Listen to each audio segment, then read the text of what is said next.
रत्नागिरीच्या एसीबी कार्यालयाकडून आमदार राजन साळवी यांच्या कुटुंबियांना पुन्हा एकदा नोटीस बजावण्यात आलेली पाहायला मिळते आहे।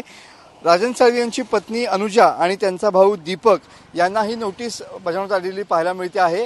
राजन साळवी आणि त्यांच्या कुटुंबियांवरती जो अवैध मालमत्ता संदर्भात जो गुन्हा दाखल झालेला आहे त्या संदर्भामध्ये जबाब नोंदवण्यासाठी ही नोटीस या ठिकाणी बजावण्यात आलेली पाहायला मिळते। आज सकाळी 10 वाजता या दोघांना एसीबी कार्यालयात हजर राहण्यासंदर्भातल्या नोटीस बजावण्यात आलेल्या होत्या।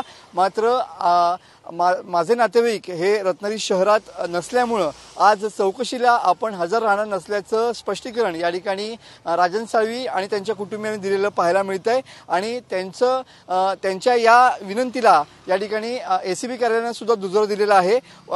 4 मार्च रोजी पुढील सुनावणीसाठी या ठिकाणी आपण एसीबीची कार्यालयात हजर राहण्याचे आदेश जे आहेत ते एसीबी कार्यालयाकडून या ठिकाणी देण्यात आलेले पाहायला मिळते आहेत।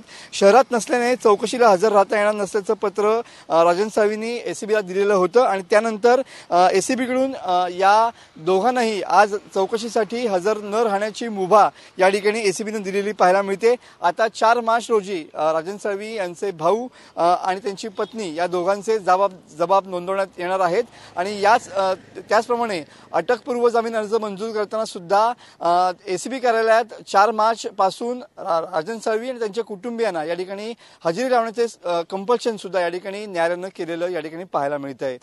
कॅमेरामन समित गजनेसह मी मनोज लेले, TV9 मराठी, रत्नागिरी।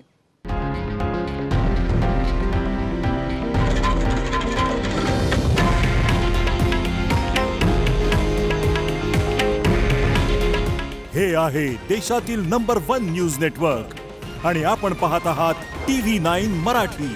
काळजी तुमची, हित महाराष्ट्राचं।